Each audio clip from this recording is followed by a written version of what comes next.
একবার দেবী লক্ষ্মী ভগবান বিষ্ণুর সাথে দেখা করতে যান এবং বলেন, প্রভু, আমি যখন আপনার সাথে দেখা করতে আসছিলাম তখন আমার দৃষ্টি জগতের দিকে পড়ে। সেখানে আমি দেখলাম তিনজন নারী যারা নিজেদের মধ্যে বন্ধু ছিলেন, তাদের মধ্যে দুজন নারী বিধবা হয়ে দুর্বিষহ জীবন যাপন করছে, কিন্তু একজন নারী স্বামীর সাথে সুখী জীবন যাপন করছে।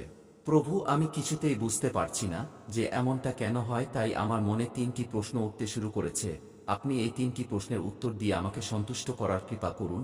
তখন ভগবান বিষ্ণু বলেন, দেবী লক্ষ্মী, আপনি আমাকে আপনার তিনটি প্রশ্ন বলুন, আমি আপনার প্রশ্নের উত্তর দিয়ে আপনাকে সন্তুষ্ট করার চেষ্টা করব। তখন দেবী লক্ষ্মী বলেন, আমার প্রথম প্রশ্ন, কোন নারীরা অকালে বিধবা হয়? আমার দ্বিতীয় প্রশ্ন, কোন নারীরা জীবনে কখনো সুখ পায় না? আমার তৃতীয় প্রশ্ন, কি এমন জিনিস যা স্ত্রী চাইলে স্বামীকে দিতে পারে না? দেবী লক্ষ্মীর প্রশ্ন শুনে ভগবান বিষ্ণু বলতে লাগলেন, দেবী লক্ষ্মী, আপনি যে নারীদের কথা বলছেন তাদের মধ্যে দুজন নারী বিধবা হয়ে অসুখী জীবনযাপন করেছে, কিন্তু সেখানে একজন মহিলা সধবা, সে তার স্বামীর সাথে সুখী জীবনযাপন করছে।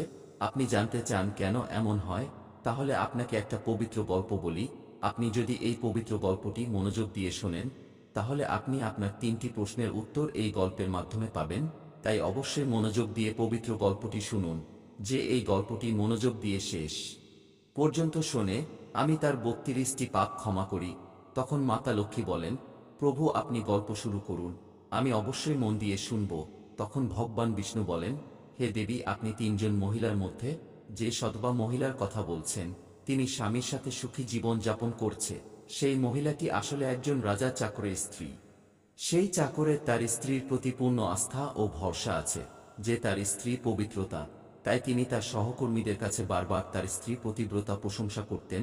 একদিন রাজার চাকর তার স্ত্রীর এত প্রশংসা করল যে সে খবরটি ধীরে ধীরে রাজার দরবারে পৌঁছে গেল।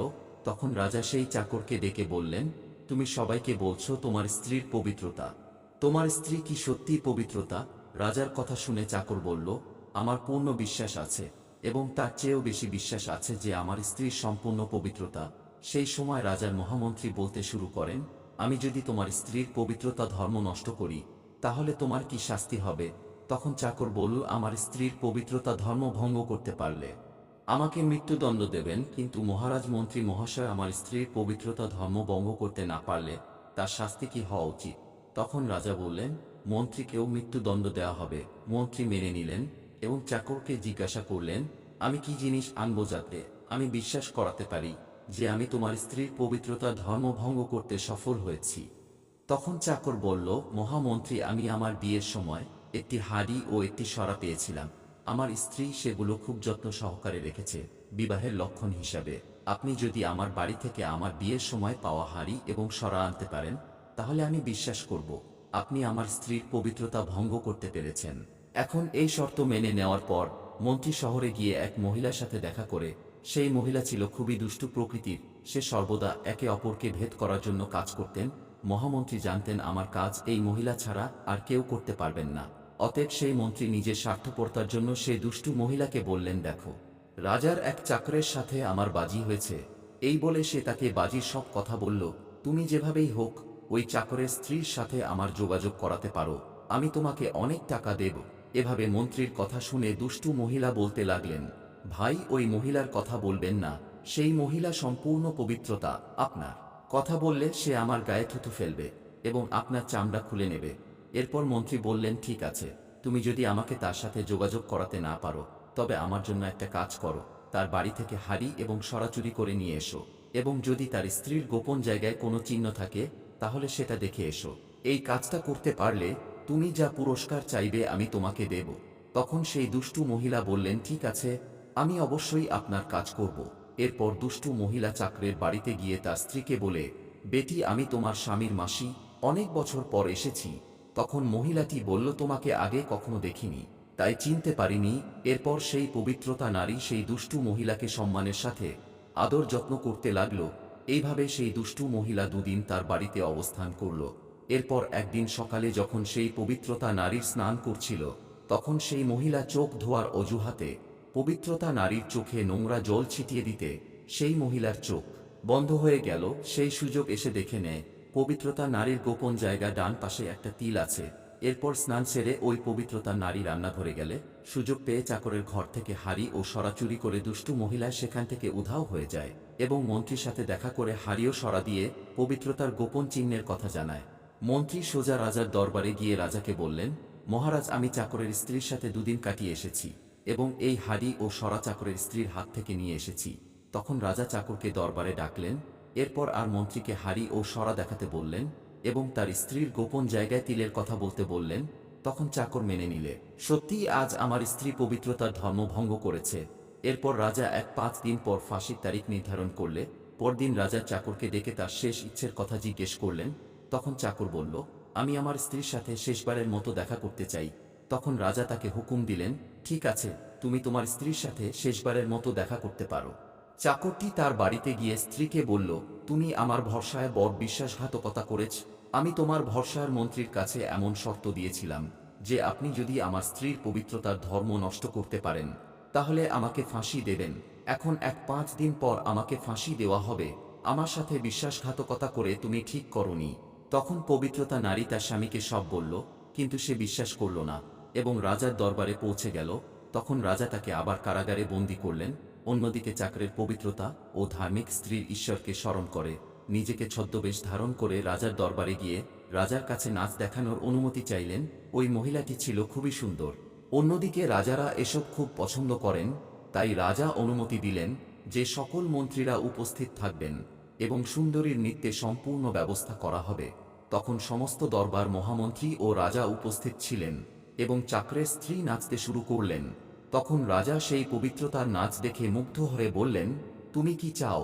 তখন সেই চাকরের প্রতিব্রতা স্ত্রী বললেন, মহারাজের দরবারে এক চোর আছে যে আমার টাকা পয়সা সহ মূল্যবান জিনিস চুরি করেছে। আপনি তাকে মৃত্যুদণ্ড দিন। তখন রাজা বললেন, ঠিক আছে, বলুন আমার দরবারে কে চোর, তার নাম কি?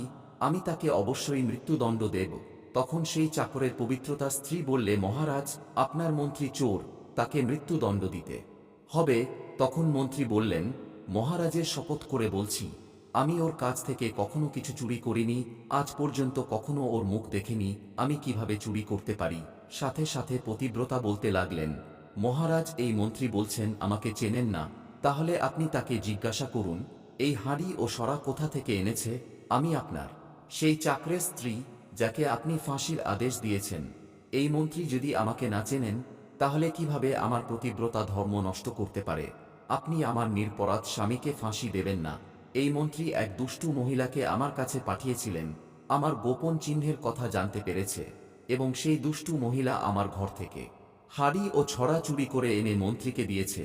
চাকরের প্রতিব্রত স্ত্রীর মুখে সব কথা শুনে রাজা সেই দুষ্টু মহিলাকে ডাকলেন। তারপর সেই দুষ্টু মহিলা রাজার কাছে পুরো সত্যটি স্বীকার করলেন, যার ফলে রাজা চাকরকে ছেড়ে দিয়ে মন্ত্রীকে ফাঁসি দেওয়ার আদেশ দিলেন। এরপর সেই চাকরের প্রতিব্রতা স্ত্রী রাজাকে বললেন, মহারাজ, আমি আমার স্বামীর নামও উচ্চারণ করি না, আমি কিভাবে আমার প্রতিব্রতা ধর্ম নষ্ট করতে পারি? বন্ধুরা, এরপর ভগবান বিষ্ণু বলেন, দেবী লক্ষ্মী, এখানেই আমার গল্প শেষ।